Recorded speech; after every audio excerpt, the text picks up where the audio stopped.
1 live. I like how there's no real timing to this thing. It's whatever button she pushes. That's 3, random amount of time, 2, 1. Yeah, because I have to press 3 buttons because I have 3 different, like, are you sure you want to go live set up? So it's 3, find it, 2, 1, live. Just immediately. Hello, everybody. We are live. Thank you for joining us today. As you can see, we have a lot of guests because this is our Dendronia recap. It's from when we went to Conquest this year. So we brought a bunch of friends to sit and chit chat with us about what the experience was like. And just to kind of share it with y'all who either were there, which is why we're doing it earlier, so our friends in Europe have a little chance to come and play. Or if you weren't there, you can kind of hear about what it's like and maybe come join us next year. So yes, we shall introduce our esteemed guests, and by we shall introduce, I will let you all introduce yourselves. Y'all know Maddie. How about you? How about you say who should introduce them so they don't try to introduce themselves all at once? Yeah, well, you know what? I'm gonna throw a broken stick in the middle, and they can fight over who gets to go first. We'll go down the line. Ariel, why don't you say hey?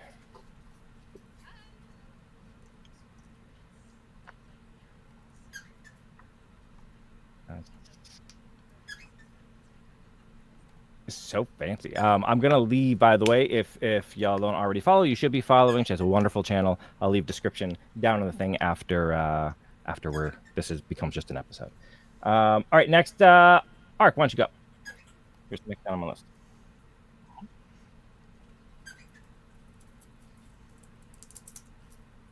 Wait just a moment. What? They're we can't saying hear that them. They can't.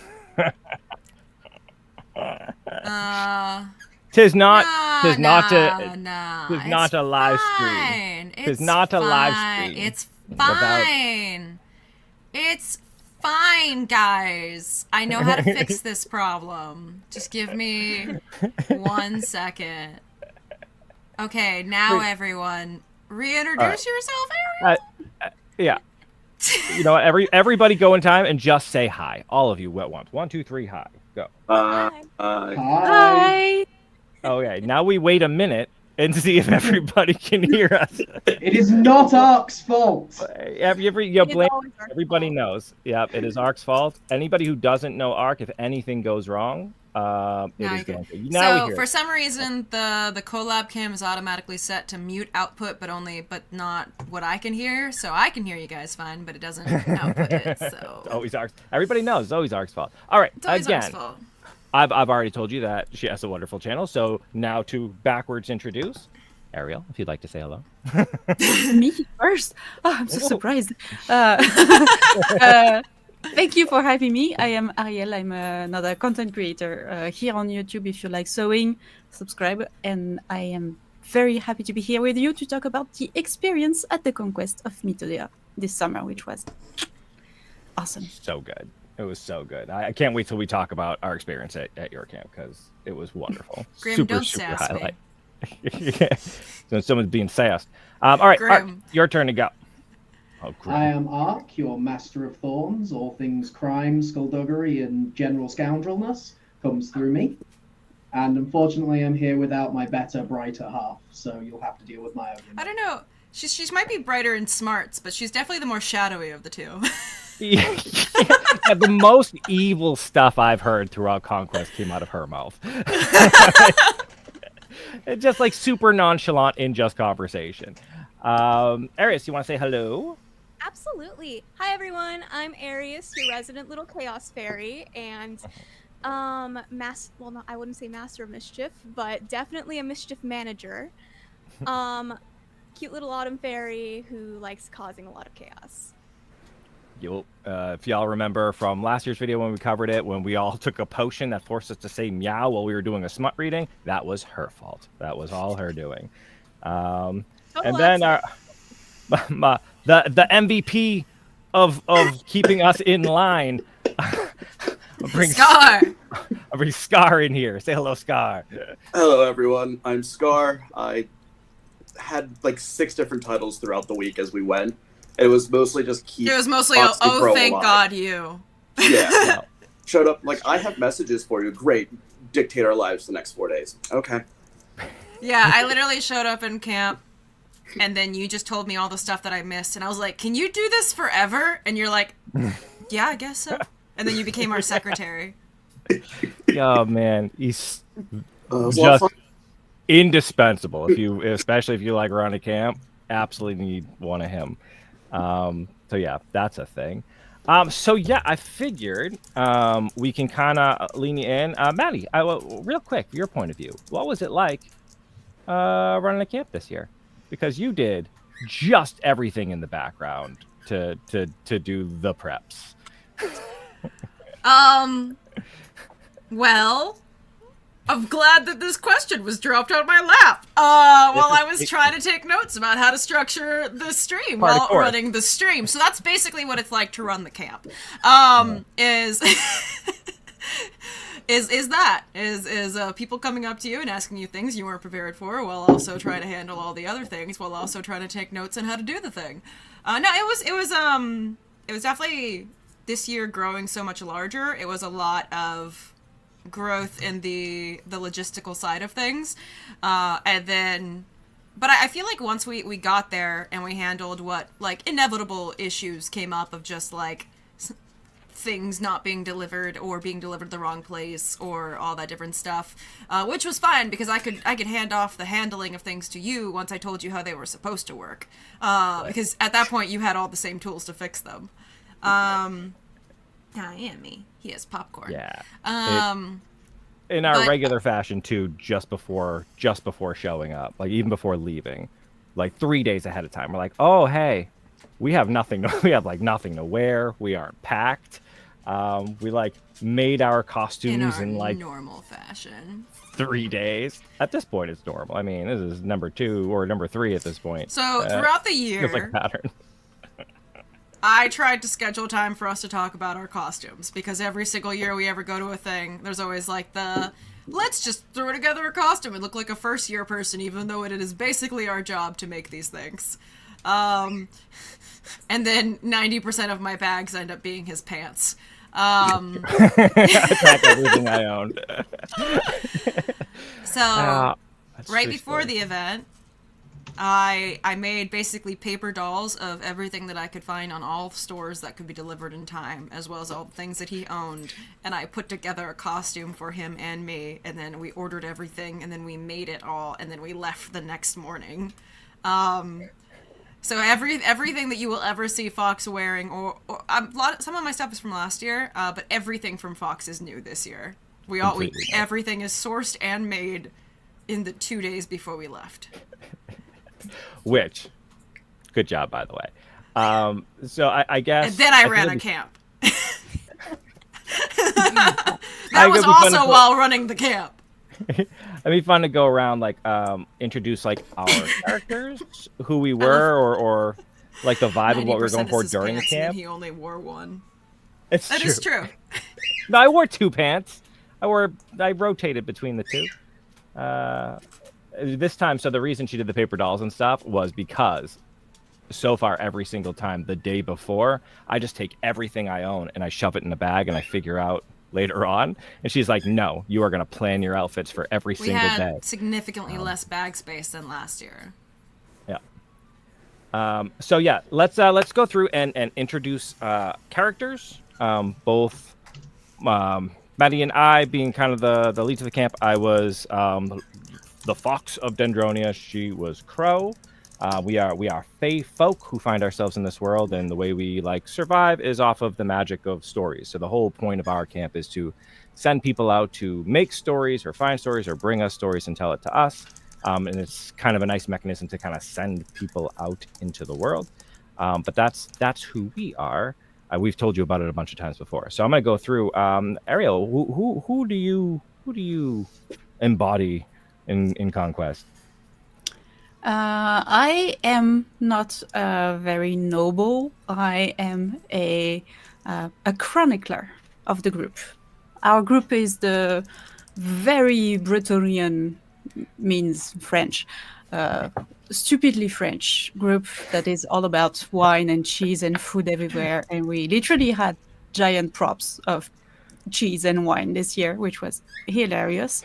I'm real bread bigger than me. Oh yeah, real one also. Also fake one for as LARP weapons. That made the untouched really laugh at us, but it worked. So yeah, I'm the chronicler, which means I make little drawings relating the events, but also that allows me to film because I do also a vlog of the events. So it's an excuse in a way to ask what people are up to. That's a smarter thing to do. You're a I smarter mean, we content collect creator than we stories. We're just Yeah, I guess that's true. We just don't film them. Yeah. We're bad at that part of it. Another way I to gotta, do I it. got, I gotta get better at that. Yeah. Ark, why don't you jump in? Why don't you tell us about your horrible, horrible human being of a character? I'm hurt that you would say such a thing. No, to you're me, not. Ark. You love it. I am Ark. I'm part of a crime duo. We run the Spies in Camp, the gang. And we are, well, thieves, scoundrels, occasional other things that are less savory, but your general all-around, all-purpose criminal. If you need something doing that is not legal, it's probably something we do. And And- if you don't need it done, it still gets done. Yes. And I started the Thorns this year, so our own camp's little gang of criminals. They are all absolutely brilliant little degenerates and are going to be a problem for many people in the future, I see. I like like, a chat. Wait, helpful to the they camp, were though, right? criminals? They Nightmare. were roommates. Arius, hit me. Let's talk about yourself. All right. Arius is this adorable little autumn fairy who accidentally claps. Well, not accidentally, but she might have said a couple things, and that led to her whole court getting French Revolution. And she and a couple of her confidants wound up running, and that's how they wound up in Mitraspara, or Sarkin now. And now, finally experiencing freedom for the first time in 500 years, she decided the best way to entertain herself was to just pick up on potions, and now is being mentored in the Alchemy Guild. So Always fun when we get just a poisoner running around. absolutely. And Scar, why don't you tell us about your incredibly important role? Yeah, so it started out, I was just going to be a fighter, and I went into the first battle and got shot in the knee 4 times in like an hour. Decided this isn't going to go It's well very for me at all. specific. They have good aim. Yeah. You took a musket to the knee. I Literally used to the be an first thought that went adventurer. through my mind when it happened, I was like, damn it. Then I was like, oh, I'll try a little bit of crime. That didn't work out too well. And then I was getting pretty exhausted because it was pretty hot standing in the sun all day. And I decided, oh, I'm just going to sit in camp and chill for a minute. People are coming looking either for Ark while he was getting his knives shined, and you guys while you were off running somewhere. And I was like, yeah, I'll take notes. Who are you looking for? What are they doing? What time you were here? And then you came back, and I kind of just was like, all right, here's what happened. Like, oh, please give us notes on this. And I was like, all right. And I just I think got I was sucked like, into do following you you two around. do you want to join us in this meeting we're about to have and take notes on that? You're like, yeah. And I'm like, do you want to do this fine. forever? I was like, yeah. Apparently, I did sign my soul away to some fae again, but that's how it is. Yeah, it's funny to hear your side of it because for us, like we were setting up the camp and doing all the pre-event stuff. Maddie at one point was like, he doesn't get to talking to me. He doesn't get to stand up again because I kept going back and forth. And you sat next to me and enforced that. Every time I was like, oh, I'll help you. Like, no, you won't. You sat me back down. You stay here. And I was like, oh no, this is my life. Yeah, because first of all, I knew that if you tried to help with everything like you always do, then you'd be miserable during the event because you'd be physically super, super tired. Secondly, I was tired, and you would make me feel bad if you were getting up and helping with everything, and I wanted to rest. That tracks. That makes sense. Yeah.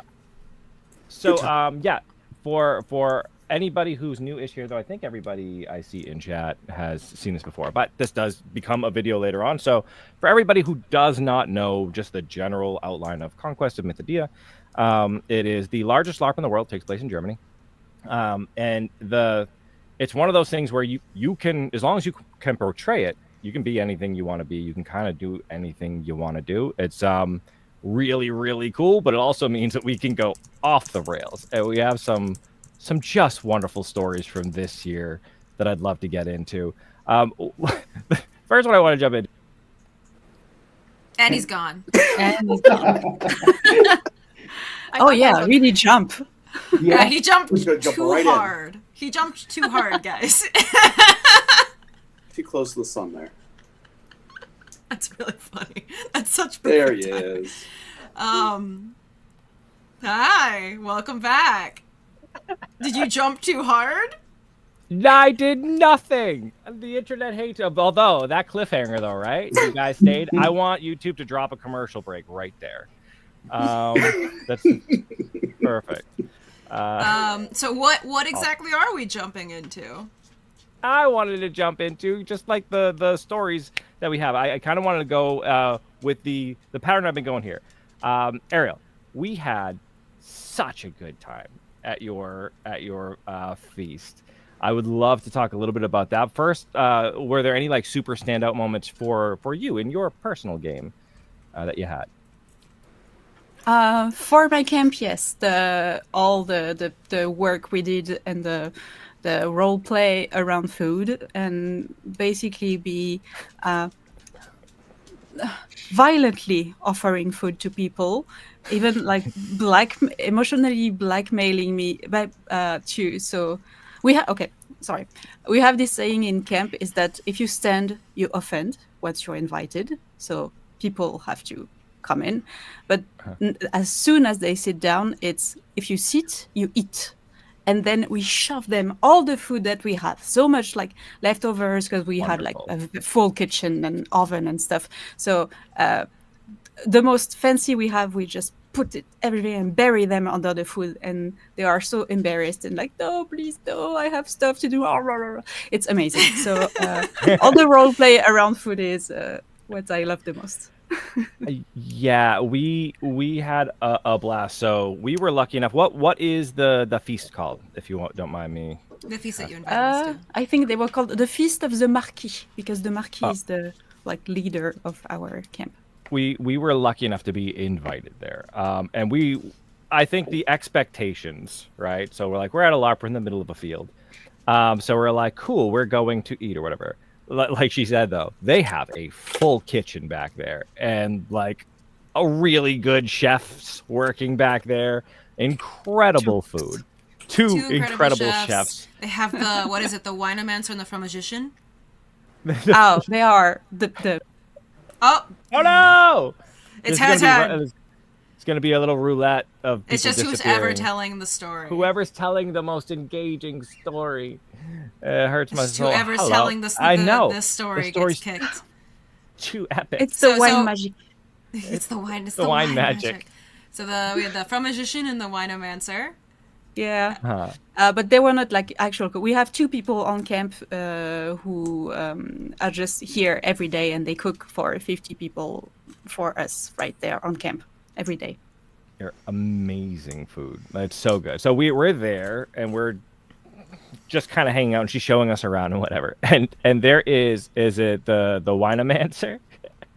And it was like literal magic. So no matter where we were in the camp, she had a bell with her, and if she saw that we had an empty cup, she'd ring it, and he would be there like the second the bell toned. Sometimes he was there before she rang it. He would just, I guess, see her raise her arm. I saw so we were with Bale for some of that, and she looked over and saw Bale's cup was empty. She was like, like the travesty. So she raises her arm, and then by the time Bale looks over at the motion of her raising her arm, there is a wine bottle coming between them to pour the glass of wine, because I saw him from a distance talking to someone, and he was just tilted just enough so the second his eye caught the motion, you saw him turn and then like launch himself with the wine. But then he would show up like even past the point where you can see him coming. You one ding of the bell, and he'd be just over your shoulder, filling your cup already. There was one time we were at dinner already, and you must have planned this, because like you're like, does anyone need wine? And then you ring it, and he comes up from underneath the table. Every time he jumps up, he goes, "Wait!" and starts pouring the wine. It was like It was. perfect. I think it Every was single the time. closest to actual magic I have ever experienced. Like I've been to a lot of fantasy games, and the Winomancer was the closest to actual like delightful magic I have ever experienced. And then the really actual was like incredible. wine and cheese, I can say with certainty that the especially the cheese and the wine we had at the beginning, especially the cheese, was the first time that I had ever had wine and cheese together and been like, no, this makes sense. They do make Like, each I other understand better. the pairings. Yeah. Yeah. Man, the food was incredible, and then at the end there was just a full wine tasting, like little cups. And You your- can't skip past the meringue. The meringue was the best Oh my meringue God. I've ever had in my life. Genuinely. yeah. And it was made Let in a field. your chefs know. Genuinely Man, the best meringue I've ever had.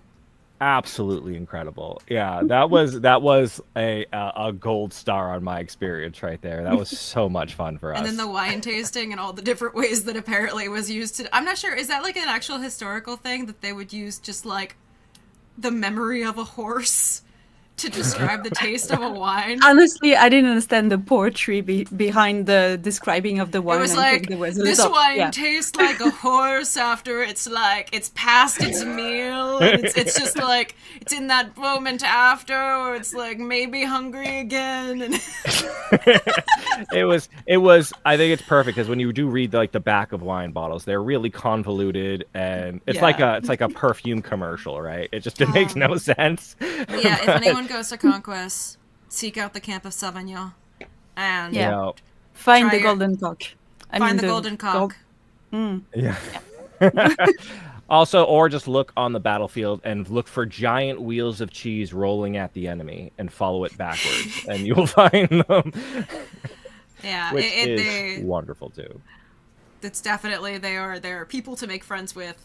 They will feed you some good cheese. Hey, your lore is just funny too, like the prophecy about the final fondue. Oh my god, I love it so much. Yeah, fantastic. It is Yeah, so wonderful dumb. people. Because there is, for people who don't know, at the Conquest, there is this super evil bad guy. And they have this very powerful giant cauldron where they make like the undead soldiers in.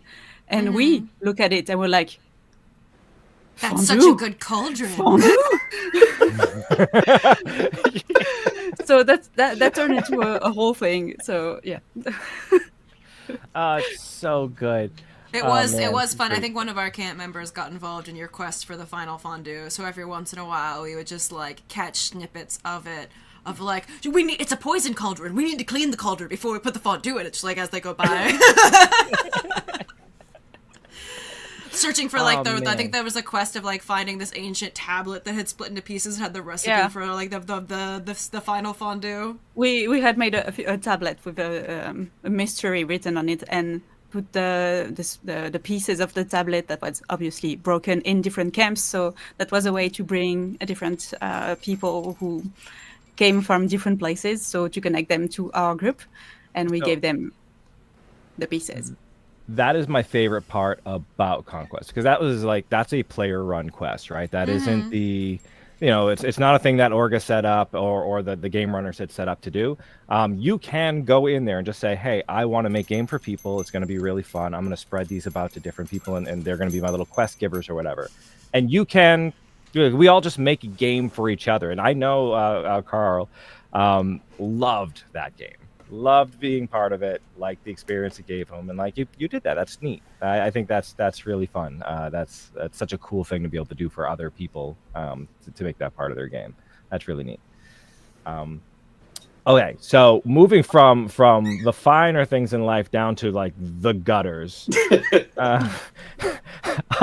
Ark, why don't we talk about some of your experiences here? Well, I mean, I've got a couple of options, and I'll talk first about the thing that I brought to camp and set up, and then I think Ark will give you the retelling of his heist. Good. So I set up the first tournament of Dendronia, a great tournament where we all fought for smut and glory, where there may or may not have been smut members of camp as prizes that may or may not have appeared as a secret black market currency. Not responsible for that. But we had people fighting with swords and daggers, and then in the middle of my tournament, the Skagen attacked. It was incredibly rude. They took all the fighters to go defend the Farage, which by the Skagen demolished them. The fighters limped back in pieces. And I didn't send the healer over because I was currently paying the healer, so he was on my dime. So I had the healer wait in camp because he was looking after people for the tournament, not help the fighters. So by the time they got back, I only had about 6 fighters left who were still able to stand. So I had them all beat each other with fish for the crowd's entertainment. And everybody's telling the story. And then Always on a cliffhanger too, and then gone. It's Murphy's Law. It's perfect. And then? And he's back. Do tell us. And? I don't even know at which point I died. I They just were beating vanished each other into with the void. fish. And? Okay. And then you And they said, beat and then you disappeared. And then I had a completely legitimate set of champions of Dendronia. All 3 of the champions may or may not have either been a Thorn or somebody who is on the payroll of the Thorns. And I only rigged one of the fights. So I got to participate in the first fight.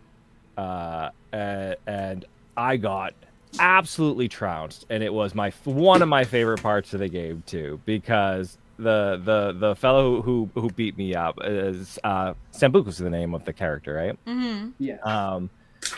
At first, like, we're all there, and he was playing a bard, and very much like was playing the fact like, I'm out of my depth, I don't know why I'm doing this. Everybody else here is a fighter.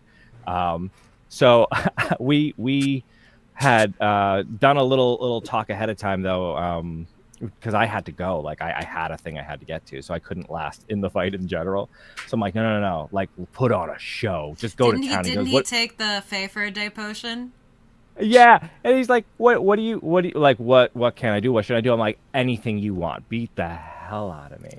And boy, did they take that to heart. Like, put on such a show. And apps, like, from the get, they took a magical potion that gave him the same amount of power that a Fae has, because he's fighting a Fae, which I just didn't expect. And then he comes just running and shoulder checks me, and I legitimately fly back. I'm like, oh no, I've miscalculated. I start trying to get up, and Ark, didn't you just say on me. Sam had like experience in like wrestling? He did have wrestling experience from a while back, and late in one of the later rounds, when I made sure that the guy knew he was supposed to lose, but I was not expecting them to just start flipping each other over their shoulders and like throwing each other at the ground. I'm coming over to as if I need to tear them apart. I see Sam land well, and then just go, sure, they're having at it. Great, let's have them beat each other. Senseless. And it was fantastic. Oh, it was so good. Just beat the tar out of me. I was like, okay, I don't think I have to throw this fight. I'm getting smashed. You were literally thrown. Yeah. Yeah, no. I got thrown into the fight. Yeah, that was. I knew I must have Sam as one of my thorns from that. Yeah. He's like, I must have him. I must the take bard had to be a thorn. And he was already He is a bard, in the one. Yes, but he is now truly an invaluable piece of the thorns. Why is I don't know everyone why. so obsessed with calling you Arch? That is not needing to be mentioned, and Vaden will suffer for this. I am armed, Vaden, and we are in the same country. You are not protected by an ocean like the rest of them. Fantastic. So that was one. That was the one experience you wanted to say. What was the other one you wanted to talk about? And the other one, I would never live it down from my more sticky-fingered and leader of the gang, Alice. Her moment of shining, as always, is in a heist. So, wasn't me who died this time. So, yeah, we lost Darius. Ark will now portray his event. So, after a friendly drink in a kindly local tavern, we found that there was something in the banking guild that simply needed to not be there anymore. So when the opportunity to rob a bank comes up, you must simply rob the bank. There is no choice.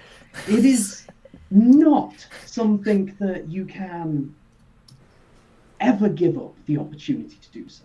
So we go for a lovely wander through the Tross, talking about the weather and many things not related to bank heistery, to go and look at the bank and maybe see what it's like. So we get to the bank and notice they have security on the front. Yeah, they have hired mercenaries on the door, several people inside, and the people inside are armed with relatively large weapons. So obviously we walk right up to talk to them, because I can't just look at the bank to see where the item we need is. We need to be invited in. So we wander in and we have a lovely conversation with the leader of the banking guild. And we decided that we must simply open an account for the Thorn. In our name. Wait, is this how you opened our account? Yes. Oh no! Dendronia needs a bank account. So what we did is we had a Why do you conversation. keep throwing our names under the man. bus, dude? Oh no! I don't know what you're talking about. I was the Master of Thorns, simply inquiring about how I might get a bank account. And me and the leader of the bank talked about how could we hide this bank account for the Thorns within a bank account under another name, and not attach my name to this account, because as a man who works in espionage, I can't have such a thing out in the public. And We're what I'm hiding in soon. And what I had hiding in there must be under something other than, well, I was pretending to hide gambling ledgers in there. They were just, I needed a reason to open an account. I will hide other things in there, but gambling ledgers was the reason. Sure. So we talked about how could we obfuscate it. We had this lovely conversation. We were sat in the tent about 2 meters from the thing we needed to steal, the entire conversation. And then we wander off just to go get the gold it takes to open a bank account. Because a bank account costs a gold, and I'm not going to walk around with that much money without my security. So we wander into camp and grab some security. We grabbed Vaden, a completely upstanding gentleman.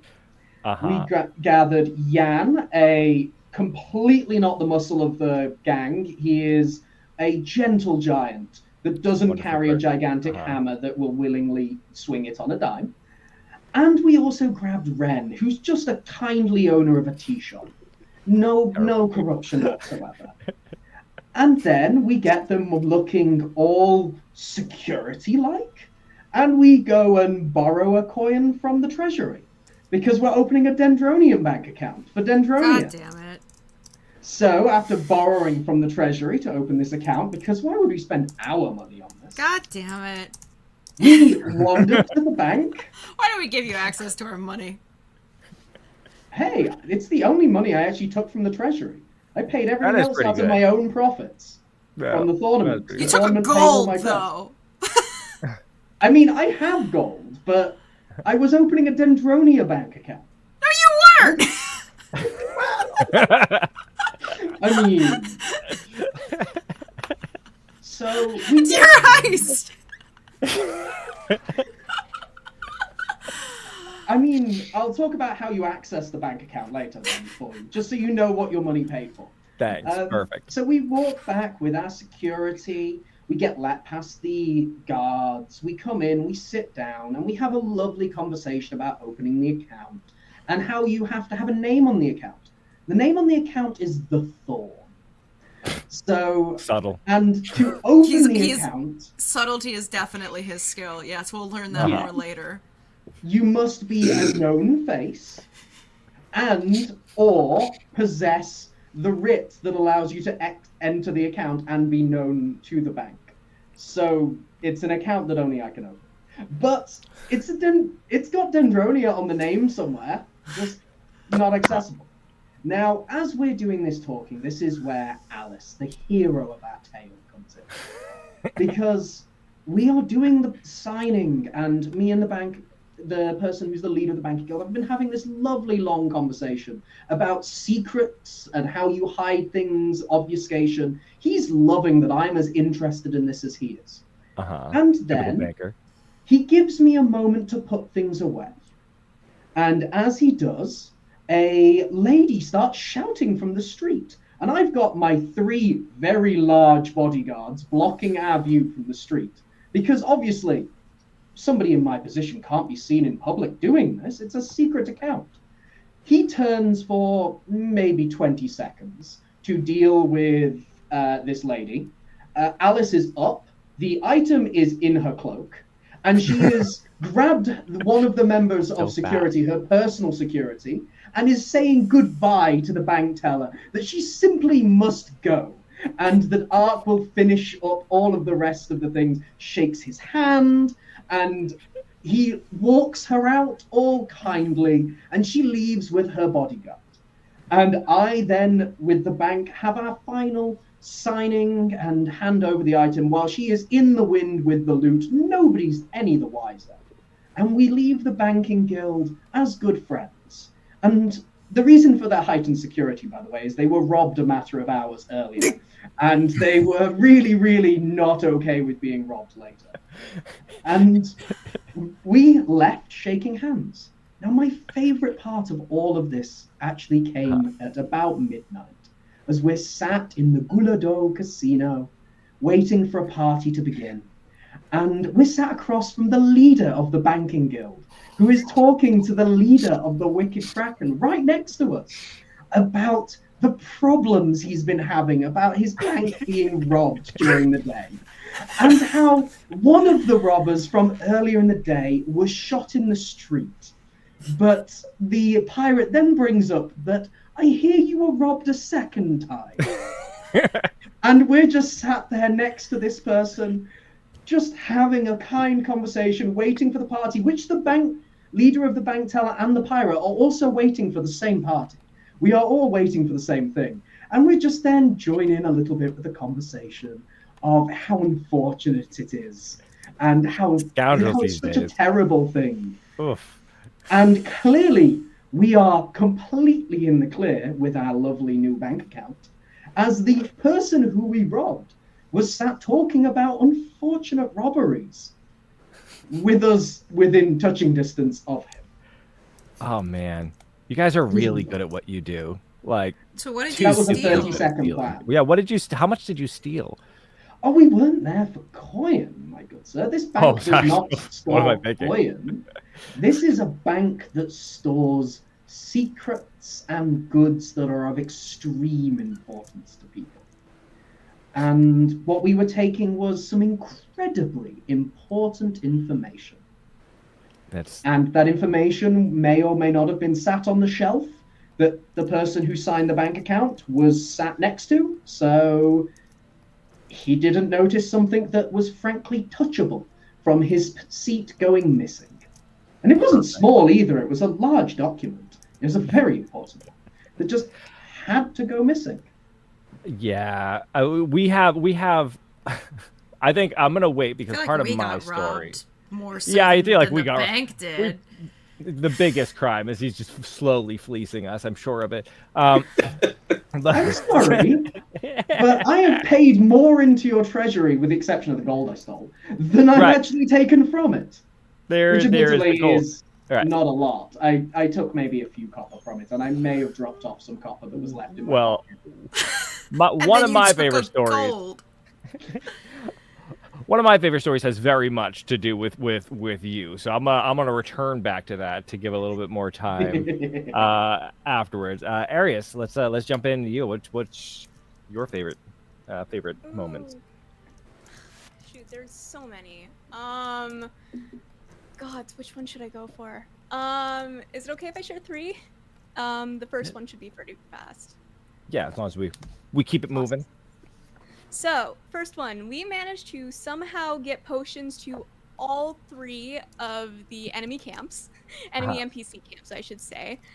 The Skargan we spiked with some blood bread that I had made with the starter that I had fed for over a month before the event. It was good blood bread. Yeah, I it was didn't pretty get to good. try It any had blood legitimate bread. pig's blood. Oh, I want blood bread. I'll make more Blood next for the year. blood for the bread god. I don't know. bread for the bread god. Bread Stones to the bread for the god. stone throne. Yeah, we'll make another loaf next year just as an quote unquote offering. But we told like a whole entourage along, and we meeting Carmen Camillus and a whole bunch of people from Dendronia, because all the potions I get are from her. She and her camp gave us some amazing play, which I'll get to more on that in a second. So we towed it along, and we gave the blood bread, and they asked for a camp and a person to blame it on. And I was like, who can we blame this on? So, sorry, Grem, you're going to hate me for this, but I blamed it on Grem, Lord of Chaos. I like how you blamed it still someone from our camp. So, like, if there is any retribution, it will still be at the camp. Oh, I mean, hey, at least then we could deal with it. It's like, who are you? I am Arius of Dendronia. Who did this? Grem of Dendronia. But yeah, that's how we got the bread. Skip those consequences. Literally. And we didn't actually have any problems, because apparently they didn't eat it until Friday, and then there's some mechanics that they have, and the potions didn't work. So I plan on figuring out how to get around those next year. Okay. But yeah. I saw your plans to bring a live one to our camp. Don't do that. Don't experiment on a live one in our camp. That's my job. Do it outside the camp. Fine, I'll do it outside the camp. Also, there's an enchantment on our camp. You can't hurt people in it. Well, Ark and I have some plans, so I might see if I could borrow the back alley for a little bit. Okay. Just... We'll it. tell the story of dealing with other people's actions and consequences later. But, yeah, continue. The second time, I was with Falcon of Seekers of the Hunt, and this was so impulsive, but I was like, look, Black Prince is going to be at the Atelier. Do you want to come? I want to see if I can get him to drink a meow potion and see if we can get the whole of the Black Ice meowing. And he was like, bet. So we presented him the potion as a kind of an elixir to bring lots of joy and happiness into his life and much merriment for him and everyone at this event. He unfortunately didn't drink it in front of everyone, and I was really, really like, why won't you drink it? I like OT in the back of my brain. I'm just like, just drink it already. IT just being super cool, but drink it though. I want to watch. Yeah. Literally. And then when we passed him the note, because he's a really chill guy, OT, just so he knew what the potion would do, he looked at it and he just kind of gave a smirk, and he looked back at us, and then the two of us just basically booked it out of camp.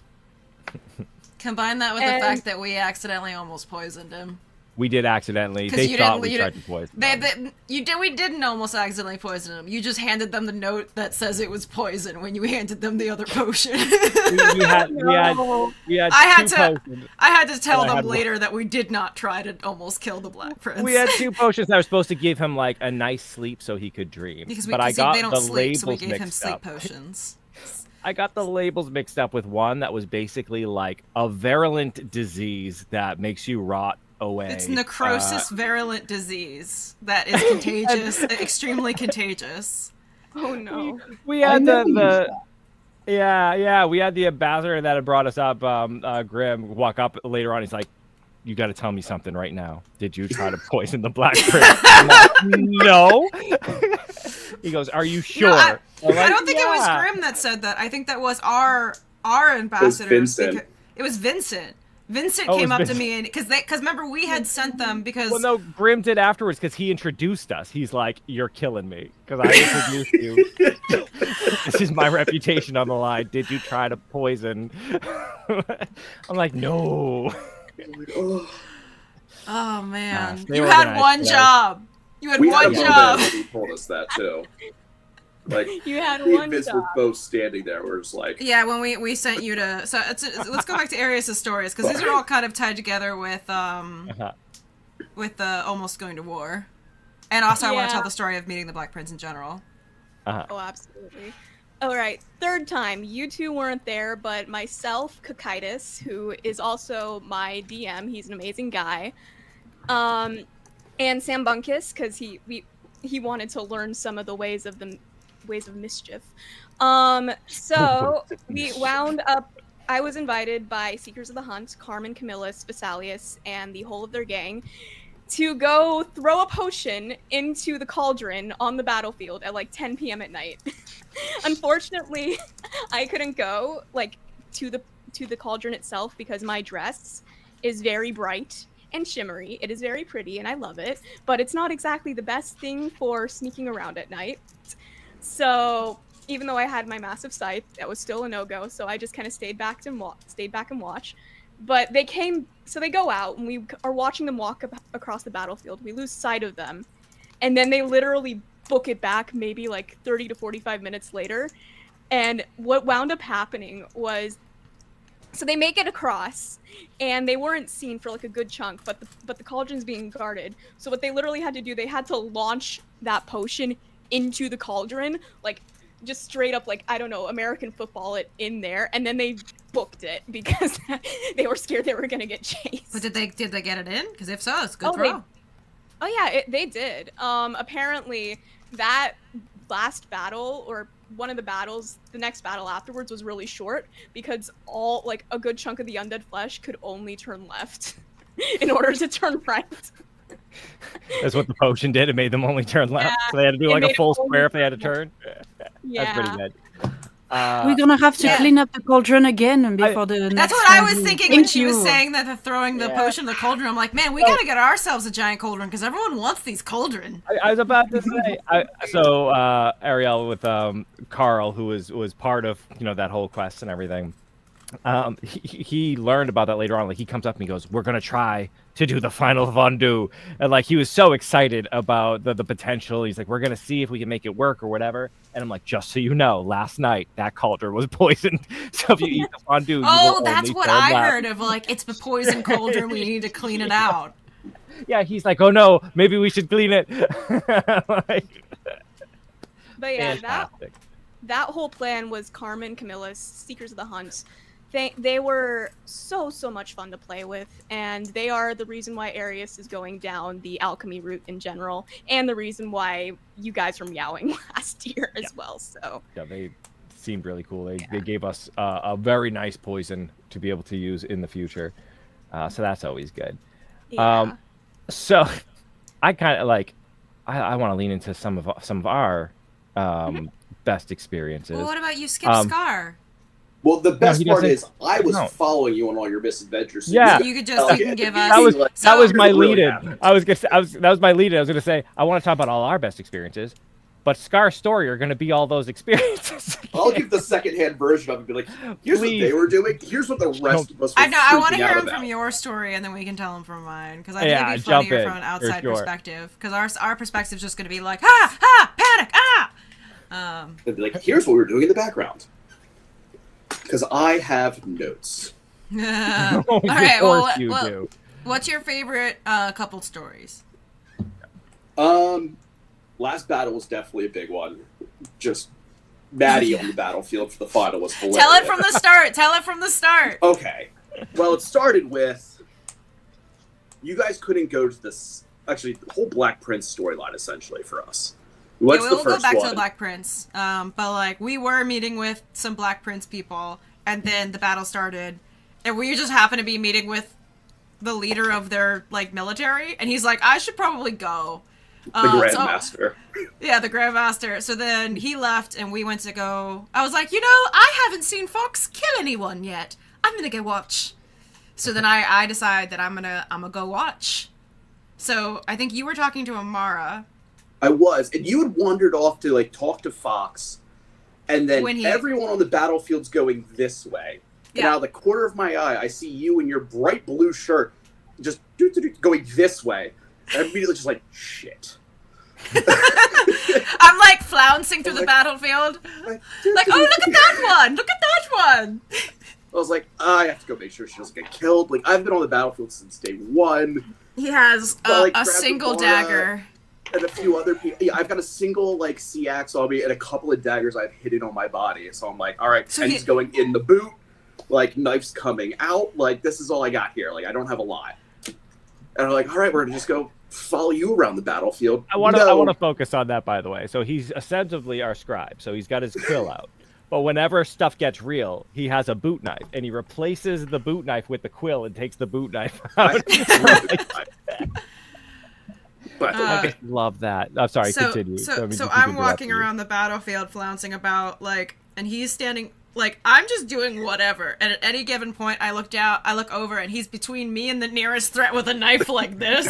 Like, lady, we should really get off of this battlefield. And I'm just like, that's a cannonball, look! And then I just watch it, like, land right next to us. And I'm like, look out! To the people as it rolls by. He's like, my lady! And then eventually, I forget his character name, but we come by Jim. This is his name, right, Jim? We come by Jim, who's just like, he sees me wandering too, so he breaks off from the Dendronian army and comes over. He's like, what are you doing? And I'm like, I wanted to see Fox kill someone, and I just can't, like, I'm looking right now, they're just doing, like, this weird, like, threatening each other thing, and we just kind of chat. We point out some of the biggest enemies. We're like, do you think he breathes? I don't think I've seen him move. Like, he's got this giant eye. Do you think they just bring him out as a statue and they just, like, they leave him there to intimidate people? Which... We bantered so long about that one soldier that we started calling him our boy. So for Jim, he's done some HEMA stuff. So every time that we turned around and then turned back around, he would just be gone and fighting the largest thing that we could see within range. So like every once in a while we'd turn around, it's like, oh, he's gone again. And then I'd yell at the distance while he's like literally doing like dodge rolls and stuff. He's like dodge roll and like fighting a guy with a giant scythe. I'd be like, did you find a boy? And he's like, dodge the scythe. No! Dodge the scythe. Like he's not busy or anything. Yeah, and then like this massive guy in armor crashes into the fight next to me and I'm yelling at Fox. I'm like, can you kill this one? Can you kill this one? I haven't seen you kill anyone yet.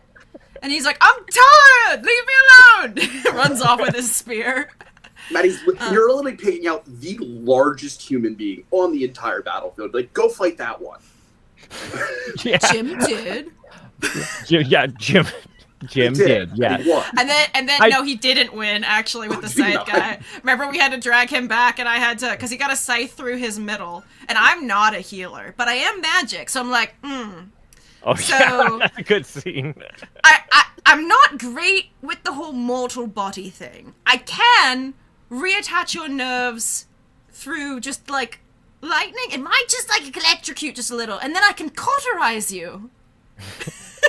And he's like, he played it off what? so well. He's screaming. Yeah, you're just like, yeah, I'm like pinning him to the dirt, and I'm like, almost done. Like grab his limbs, hold him down. Yeah. Oh, good. That was fun. Oh. That was my bad. Oh, and then I would just randomly pick up injured people and drag them back and be like, so how'd you get hurt? Ooh, wonderful story. And they're just like, who are you? Why are you doing this? We're all degenerates on the battlefield. We only went there to rob people while we. Oh my god! I love how friggin' sharks on the battlefield. We talked to like other like staff members, and they were like, "That's got to be just the way that they handle people that don't tie bags correctly." Now is that it's either you're robbing them or you're mugging them. Is like as soon as anyone didn't tie the bag correctly, because there's specific bags, red bags for stealing, and you're supposed to tie them to your belt in a specific way that makes it so that people can't actually lift them.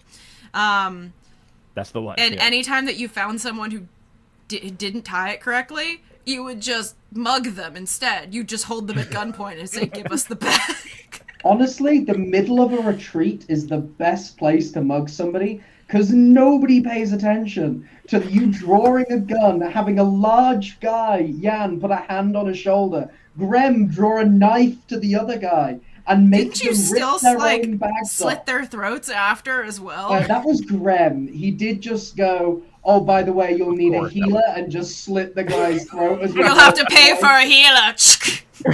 Yes. As we wandered off with them. People. It was... You're horrible. Yeah, they are kind of horrible people. I was trying to hire Jan. I needed Jan. Sorry, we steamed your story. Go for it. That's fine. Also, during the final battle, I think it was my favorite scene with you, Fox. You'd come over to get water and like just take a break for 5 seconds after you just wiped out another group of Skargan. And the spear was real long. Oh my god, very fun to watch you with that. And you were walking off, and Maddie, you yelled something to him, and he like did like the pose with the spear as it was billowing. It's like, you yelled to me. You said, "Good luck storming the castle, sire." And I go. And it was like sunset behind you kind of moment. Slow motion. He was like holding his spear up. This cloak is billowing. Oh, so funny. It's funny to see from that other side, because to me it's just a silly moment. I hear "Good luck storming the castle, sire," and I just pick my spear up. And then from behind you, it looks like super epic.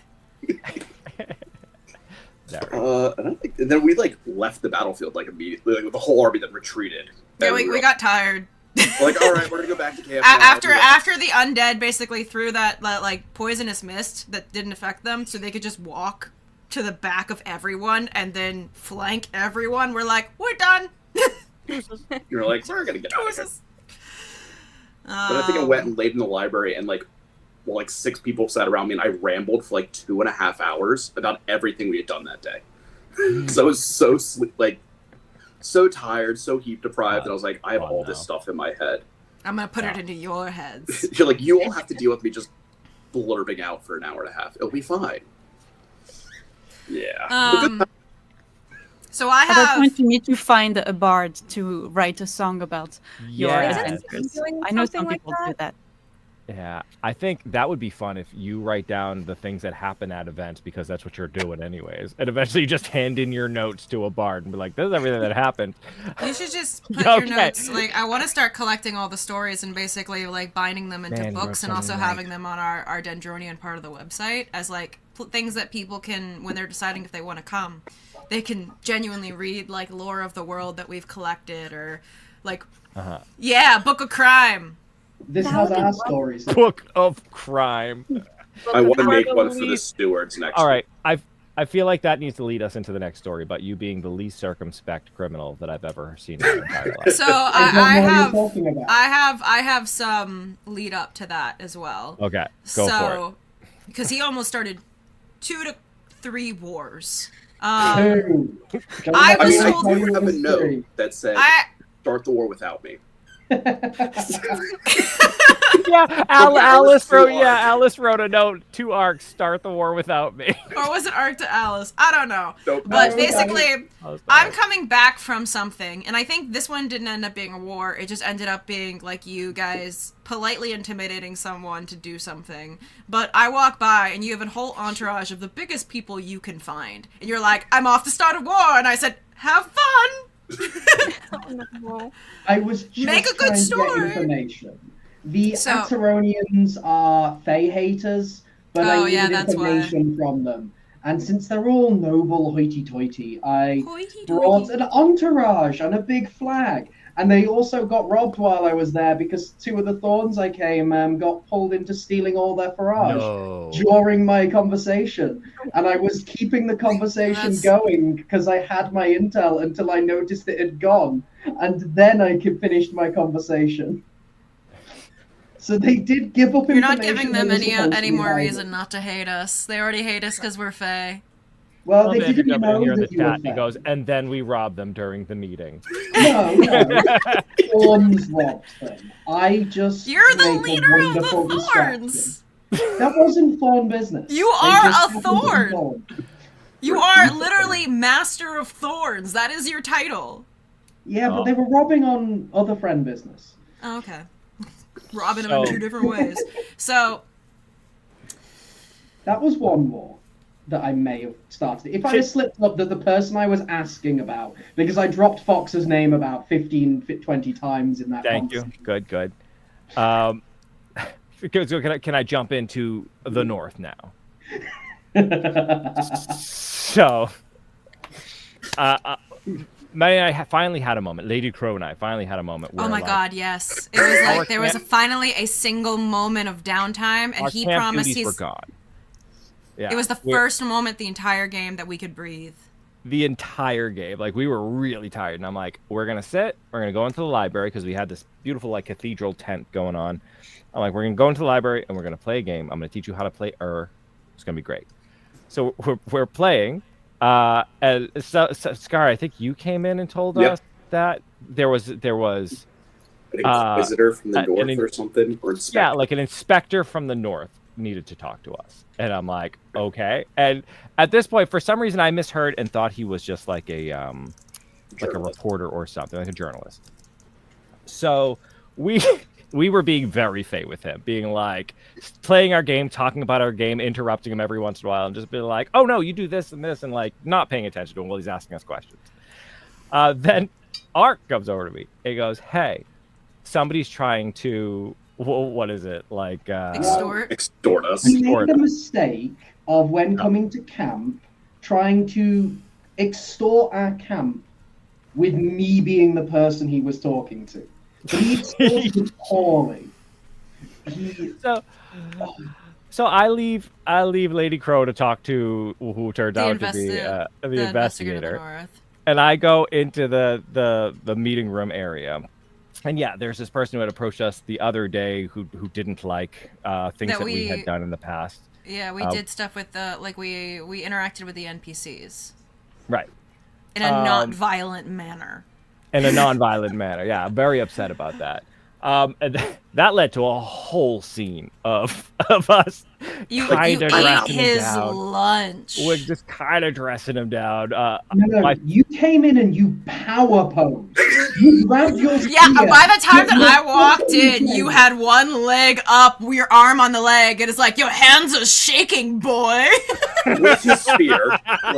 With his spear. He played it real well.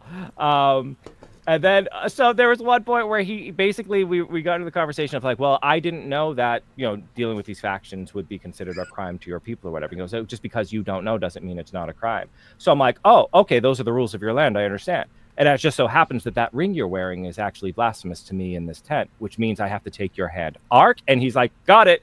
And he pulls out an axe. Immediately, right? Gotta be ready. It was like everybody just surrounds him, and the person he was with, I thought it was like his backup or whatever. And we're like, what about you? He's like, I'm just an arms dealer. I came to sell you cheap weapons. In that guy's defense, I did then send him on work. And the arms dealer was very nice. We liked the arms dealer. He came back later. He was having drinks in our camp. Anyway. He's somebody who is now employed in my line of work. Yeah, I think after we heard he was an arms dealer, we're like, actually, you stay. You might be useful. And then we turned back to him and then kept going at him. But then he says something that was like negative towards the north or the settlers, whatever. I called It was about the NPC thing because that was what he was trying to extort you with, and the investigator was there for the same reason. I forget how we got dragged in, but I pull him in. Oh, because I think you had... I screamed for him. I yelled for him. Yeah. I yelled for him because he said something. I'm like, Inquisitor, come here! And so we all go in. I offer them both water. I'm like, would you like some water? Oh, I think you're like, we're being extorted. I'm like, oh, we're being extorted. Would you like some water? And I pour water. I'm like, so how's the extorting going? And it turns out the guy who was there to extort us was not there on anyone's authority, but the Inquisitor was an authority. So he was like, you're here to discuss this with them. Like, what command tent did you get the order from? And he's like,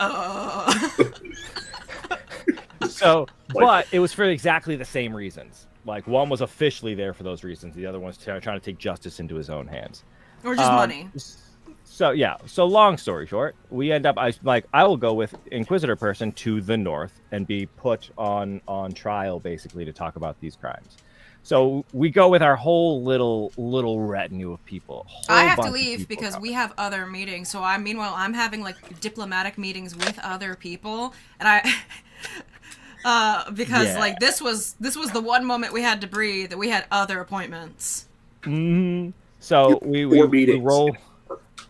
Yeah, we roll up as a big group, and we get into their little tent, and we're waiting for like the Name, like the rulers Niame. of the north, Niame, the Niame and rulers of the Archon. north to see us. So we're sitting at these tables and we're waiting for our turn, and we're just discussing like, okay, no, we're gonna have to talk or whatever. And then we see them reading a letter, and Ark goes over to me. He goes, "They're about to open my letter," and I go, "What?" And he goes, I need you to explain, because the way you explained it to me, the reactions they have to reading the letter. They're reading the letter, and then they calls the other guy over and points at the bottom of the letter, and then he nods, and then he looks at us and looks back at the letter, and they look back at us, and they talk, and then one runs away with the letter, comes back, and is talking again, and we're just watching, just wrapped. So Ark, tell me what was in that letter. Well, before I say what was in the letter, the investigator of the North had guaranteed our safety to and from the camp. He did, yes. I may have been told earlier in the day that the North screwed us over, so I took a little bit of liberty, and, well, an unfortunate event befell them. So my letter was informing of them that I knew of their unfortunate situation. Do you know that poison that you thought they'd given to the Black Prince? The extremely virulent poison, yeah, that would be Yeah. like a plague, basically, to everybody in contact with it, yeah.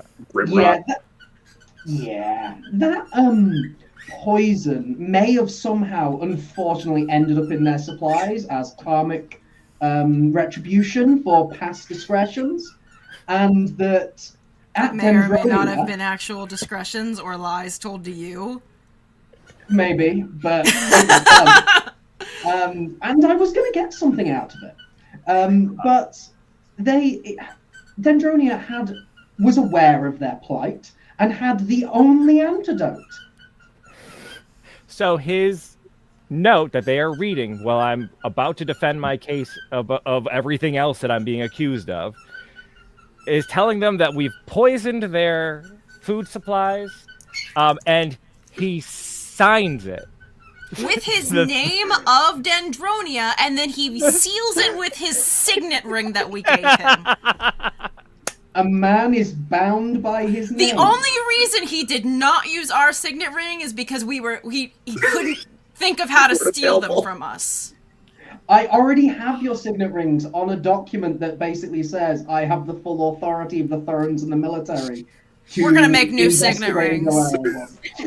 Oh my god. What did you give?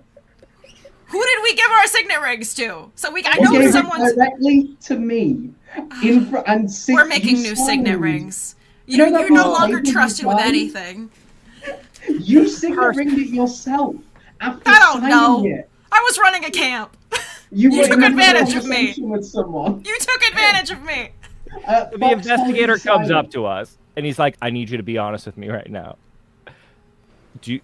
What else didn't happen today?" And I'm like, "I don't know." He goes, "What about the poison?" I'm like, "I didn't poison you." And he's like, "No, not me." I'm like, "Him? The one who was trying to extort us?" I'm like, "I didn't poison him either. He didn't even drink my water. Said he didn't want it." Like, totally just, I have no idea what's going on here, guys. Meanwhile, Ark's behind me going, he's putting a grin on his face, just like, yes. So before I could even go on trial, I had to negotiate giving them an antidote so their people didn't die of a plague. You weren't even negotiating with the North. You're negotiating with Ark. Right. Yeah, with Ark, I'm like, "Listen, Ark, you got to give them the antidote.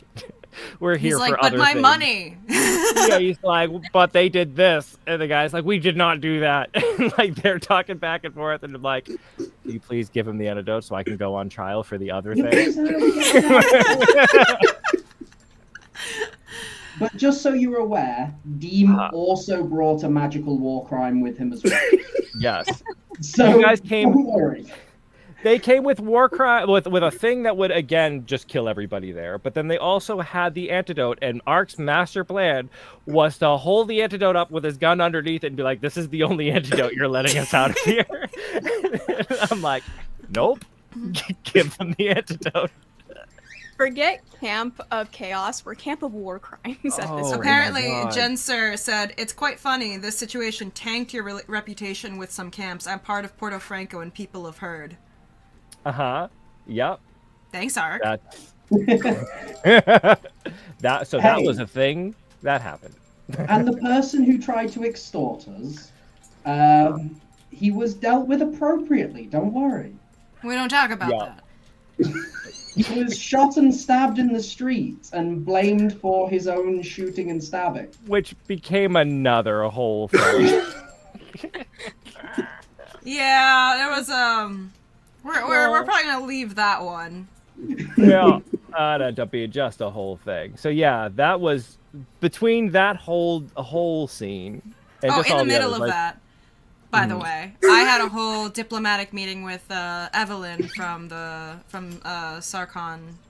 Sarkon? Skargan. No, it's Oh, no, you're right. Sarkon, yeah. Skargan Sarkon from the is Realm of the Roses. country continent thing. Yes, Yeah. I'm sorry. That's why I'm gonna Sagara. That's it. Too many names. Too many Sagara. Similar things. Thank you, Ariel. I knew it was wrong. So, of the Realm of Roses. So, we were having a diplomatic meeting, and that's what you missed to go try to make sure Ark didn't bring us to war. Which apparently ruined our reputation with some camps, so thanks for that. Gotta I'll break start your eggs, I with guess. next time. But I had a lovely lunch where we had to rush and go get food, and then she showed me where the north was, and she left me there, and I waltzed in. Some people tried to stop me, and I went, no, it's fine, and I just kept walking. Snack. And so you're sitting sideways on the bench facing the person you're talking. I sit behind you, and in the middle of this super serious conversation, you're like leaned toward each other talking hushly. I reach around you and I put an alcoholic slushie, and in the middle of your conversation, you reach down and just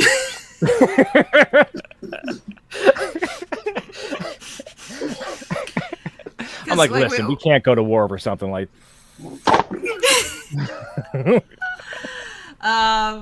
So then because like at that point we hadn't had a chance to eat or drink, so I'm like, I'm just gonna drop this off. So I dropped off some food and something to cool you down, and then I left. And on the way out, some people stopped me and they were like, what's going on? And I'm like, oh, I don't know. I think someone poisoned something. Someone, and they're like, are we poisoned? And I'm like, do you feel poisoned? And they're like looking at their drinks, and I'm there. and I was like, anyway, bye. And then I left. No, I think you yelled at me. You're like, you have meetings. I came over. I was like, "You need to go to your meeting. Me tomorrow." Yeah, I had another meeting. She needs to leave. Yeah, and I was like, oh, right, busy, sorry. Anyway, bye. Good luck with the poisoning. And then I left. Like, we're not on trial shit for show. war crimes. We're Also, we're all terrible giggling this at this. entire time. Yeah, it was so funny because The like opposition's like, I "How think dare like you?" We're all just like, I sat down and like the short time that I was there, I was like, isn't it funny? And then I was like giggling about like any just like little tidbits of stuff that I was hearing and just kind of like treating it very lighthearted. I'm very straight faced, like, no, listen, we're totally serious and we're on your side And here. meanwhile, They're behind you, you're just just drink. Eat your sausage. Someone's don't calling eat me. anything. Faye Yeah. and then I left. Yeah. And I went to another meeting. Well, Yeah. that was fun. I had a lot of fun with you, Arius, when we were trying to pick out somebody for you. She wanted a one-on-one battle. And we were being just the most Faye. And I'm like, you want a one-on-one? I'm like, come with me. We go to the front line. I'm like, it's like going to the sweet shop. Pick one you want. And so she's like going through and she's like, what about that one? He looks squirrely. She's like, no, not that one. I want a big one. And I'm like, just point them out. The thing is, Arius's voice is wicked high as well, so it's like, no, I want that one. No, I want that one. Maybe this one. Because I had like this massive scythe that I did not know how to fight with. But when we finally found someone to fight with, like I went down in like 5 seconds. Because you're fighting in a massive hoop skirt with a massive polar arm. It's not gonna work. That I didn't know how to wield. And then they dragged me back, and yeah, that was interesting to say the least. Yeah, that was fun though. So we only have about 15 minutes left of the stream. There is quite a bit of like our stories we haven't gotten to. Oh my so god. like we still have to talk about. I want to talk about the setup of the team, the decor team, and the build team. I want to talk about just like basically the way the camp looked. I want to talk about. I made a list at the beginning. I'm going to talk about the parade of luck for the cat and Dorothy. I want to talk about people going to the maze. I want to talk about the entire Black Dynasty thing. I want to talk about work on the entire thing. Well, let's focus. Let's do the shout outs first. I'm gonna at least finish my list of working to get land for our camp, and then we did 2 different rituals that I want to talk about. Yeah, we 100% do not have the time for all arc. those things. I very much want to do all the shout outs for the teams though. Like the build team was absolutely incredible. Everybody who helped us, like, massive. They showed up early. They made sure we marked out where was 100 and how many people did we have there, or how many? 120-ish or something like that. About total? 120 people in the camp. Yeah. Yeah, so they marked out where all the tents went, measured everything out, putting all the tents up, built us again, for decor team and stuff, building with that. Amaro being with Rick being head of build team, and then Amara being head of decor team. I got her a step stool this year, which was amazing. She stepped on top of it. She's like, "Do this!" The step stool was just very useful, but. We should have some footage and some pictures and stuff for when we eventually do put up we wanted to do the storytelling in a stream because a lot of times it's very long. It's very difficult to edit that much just straight conversation and making it visually interesting. So this year we're going to be putting out definitely a shorter video that kind of focuses on our going to Conquest and then setting up stuff and tearing down. Well, like what it's like to go to an event. But also just good to I hear, can plug my video who's coming out tomorrow about the Conquest, and it's going to be another player perspective. Yeah, please do definitely check that out because one, all your stuff is fantastic. Anyways, I love your channel. Your channel is one of my cozy channels I listen to when I'm crafting. It's just like the good channel, anyways. But yeah, definitely check that out when it comes out. You said it's going to be out tomorrow. Hell yeah. Probably going to do a live stream after if we can. Well, we will talk about it. But probably like Q&A. I'm sure people will have question about what the heck is this? Yeah, that'll be good. And I think, we have so many stories. It's probably a good idea if we do either another one of these, Maddie, or I want to at least talk about Grim introducing us to the Black Dynasty because that was something that he worked rather hard to. Yeah. So last year, I think just every year we've been, Grim's been like just a bro of introducing us to everything in the game that, like, we met him that first year in the atelier looking for the coin information, and ever since then, like, he's like, "You want to know some important stuff?" And then so this year he introduced us to. Because he's been working on getting closer diplomatically with the Black Prince. So he's like, I arranged a meeting with you and the Black Prince. So we're like, cool. What, should we bring gifts? And he's like, yes. So we devised a whole thing of the Black Prince has been trying to experience more emotions. So since our whole thing is stories, and since the Fae of Mythodia are supposed to be more dream-oriented, like their entire thing is controlling and protecting the dreams of everyone who lives there, we're like, we've been trying, like, we did a lot of last year's game was asking all the Fae, like, can you explain to us this different type of magic? Can we, like, feel, like, how it, like, trying to explore what it would be like to control dreams so we could start doing that too. So, this year, we wrote out a whole dream and we did like a little ritual on one of our story crystals. So basically we made a story dream of like flying and feeling the emotion of all of that. Because it's like one of the more fundamental dreams and thrills that a lot of people have. And then we gave him that. We didn't know if they slept, which they don't. We were right. So we also went and bought some sleeping potions as well which as was not poison. We bought a poison, but to heal someone because it was an old wound. So we brought a necrotic poison so that we could do a ritual, to heal like a missing limb that had been cut off a long time ago. Because we knew that there was rituals to heal limbs if they were cut off recently. So we had to trick the body into thinking it was recent. So we got poison and we necrosised it. But Kit Smart. had the label for it in his hand when he handed them the sleeping potions. Oops. So, we ended up giving him some cheese from the Savignon because we heard that he likes cheese because he thinks Meat and that cheese, yeah. meat and cheese because I think he thinks cheese is made by grinding up the baby cow and like using the milk that was made for that was supposed to be for the baby cow. We decided it was cruelty added cheese. We told Instead him of like cruelty-free cheese, it's like extra cruelty added. We made the mother watch as we ground up the cow. It's like a horrendous story. Yeah, so we gave him some sweets, some of that, the dream, and then later on, I got to meet with it was actually a really nice scene where I got to meet with, what was it? Grandmaster Lucas? Looking at the notes. Still doing his job. I know he there. knows it. He said it earlier. So yeah, we got to meet with the Grandmaster and Lorvis. yeah, Clovis. We had a whole conversation about kind of them wanting to understand our magic because they thought that it was basically we could take the dreams out of people and then put them into people, and they wanted to know if they could like, because their whole thing is taking emotions out of people and putting emotions into people and stuff. They're like, can you like take?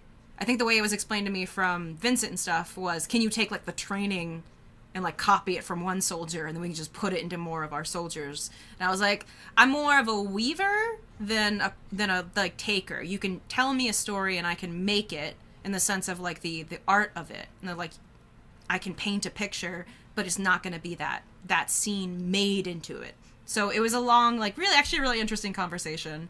I was very excited to yell stories a lot. What? Stories. He'd just be like, stories! The Black Prince, when you went to go... No, the Grandmaster, when you were telling him, because he's like, oh, yeah, stories! Oh! He really wasn't No. getting what we were saying to him. Yeah. And then at the end of it, I also told them, by the way, I had to out of character be like, by the way, we did not try to poison you. That was the wrong piece of paper. It was sleeping potion. And they're like, got it. The little anecdote to that was the meeting where we went to meet the Black Prince without you guys. Vincent gave like the whole like got the response from the Black Prince from the day before of him doing everything, and as he was turning to leave, they're like, "By the way, you gave us Gloomrod," and like I watched Vincent like freeze and like color drain from his face. He's like, "Shit!" Like, are they just gonna kill us? Not me, while sending like all of our people running. Like, It's like, everybody time to leave, Time time to to leave, leave. everybody. Time to go. The ship is sinking. Time to go. Well, thank you, Fox. You gave us all sorts. We're such a menace. Also, thank you, Vincent. Yeah, you do. He was great. So He's much such a good for the diplomat. camp. He's so good. Just like last year, like the last day, he went to all the factions that we hadn't met yet and introduced us and like smoothed over relations. Even like 2 pages of notes. Yeah, I came to you with them. And then I do want to at least call out the 2 rituals that we did. Because first of all, like the first one was, we had the thing of people coming and telling us our stories. And Stefan, I believe is his character name, was a mage that was like, we were telling him about how our world died. And he's like, why didn't you stick around just, to see what it's like? Well, how do you know why, like, you left? How do you know what it would have been like if you would have stayed? Well, the world collapsed. And we're like, well, because it was dying. And it collapsed, and all of everything got shunted into the mortal plane. So, like, he's like, nah, I feel like you should have stayed, and, like, wouldn't that have been a great story? And I was like, listen, have you ever drowned before? Don't you just want to, like, sit and, like, experience, like, why go up and take a breath of air when you can sit and experience what it's like to drown? And so he's like, bet. And he made a deal with Fox that he would let us drown him if Fox drowned too, and he got to look into my eyes while he did it. So then we had to develop a potion that We're like, is this a kink thing? Tell us right now. He's like, no, of course not. I want to stare in your eyes while I drown. So then we got to develop a potion and do a whole ritual where I drowned both of them. And since he's an archfey, he can't drown, so he just suffered. But then we also had to get something to bring him back to like from near death after. Or We had a like, mage waiting over him to like do a ritual to bring him back to life. It was And then Keyless that was the that tore the paper. And then afterward, we also had another ritual where we healed the limb that was missing, and that was what the necrosis potion was for. And that was a really cool ritual. Like I had candles that lit up, and like I had a button that could control them, make them brighter and darker, and like turn on and off. So like he was standing in a circle of candles that I would make go like brighter and darker, and I gave him one candle that wasn't controlled, and I'm like, this is your life candle. As long as it's lit, no matter how much pain you're in, you're okay. And then we just like circled him and like played with the lights and like argued with each other. I'm like, because he was in charge of keeping the necrosis from spreading too far, and I was in charge of healing him. So I was like, you need to keep better control of that necrosis. He's like, I'm trying. He's like, ooh, that is not an organ he should be losing. And the player was so good. Like he role played it like he was in agony the whole time. And I like think it's we're a just meme. Faye bantering. Yeah, I think it's a meme now because there was a party going on outside. So I think it's a meme of like everyone partying and then the sounds of him screaming in the background. We're like, everything's fine. I came out beforehand and I was like, just so you know, if you hear screaming, everything's fine. And then I closed it. This was like right after Faye arc and everything. All of that. So good. Don't mind the screaming. Yeah. There are so many stories. And that's the whole thing of Dendronia. Yeah. There's so many stories. Everyone has so many stories. I really want to make a thing on our website where people can basically like submit their stories, and then we can transform them into like a bound book. Because we had a lot of people coming up and telling us the stories of their characters, and a lot of them were super cool. Yeah, for sure. Not even for the library. Yeah, you can have the yearly tomes. I want a yearbook, bruh. 100% want to do that. Yeah, I think that'd be so cool. The military. I wanted to shout out the military too, because the military, like, they did some real work. They did. I guess because of where our camp was located, we kept on enemies kept on showing up right outside our camp. So like they would go to war and then come back, not have a chance to rest, and then just continuous fights. And they crushed it. Yeah, they were, especially by the end of it. Like at the beginning, it was really cool to see like that first battle where it was just. We didn't even get to talk about super ragtag battle. The smut reading this year, the puppet, the Hava, we'll just have to do another. The drugs. How we had to pay 100 and something copper for drugs. Like we didn't even talk about Renyard. We didn't get to talk about the birthday party that was, and the cat. Oh, the cat was. I want to make her a potion next year. We'll have to do either an episode. We have our Q&A right after this, so people can ask about those stories if they want, and you guys are free to join for that one too. But oh hell yeah! Sometimes it's almost better if we don't tell all the stories, because that just encourages people to join us next year, or maybe we can write them down. Either joining us or even just going to Conquest. If you're on the fence about it, we don't make anything by pushing you to Conquest. This isn't like a sponsored thing or whatever. It is just genuinely such a really cool experience that if you ever want to like live an adventure, right? Like actually go out.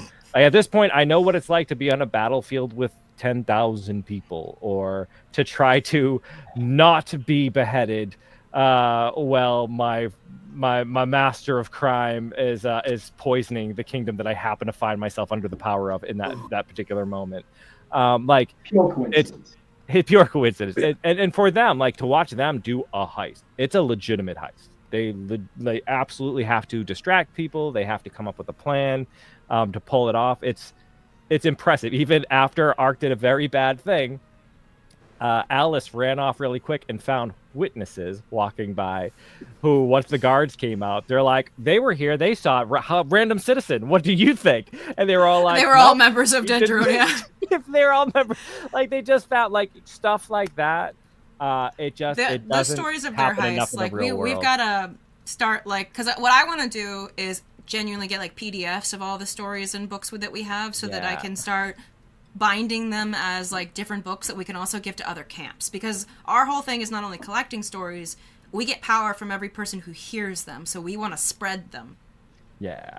They're getting We'll there. put pamphlets everywhere. But yeah, it's the stories you get, and it's kind of fun that our camp is about that. But Conquest in general, it is just LARP in general. It is a story we are all telling together, and we all get to play a part in that story.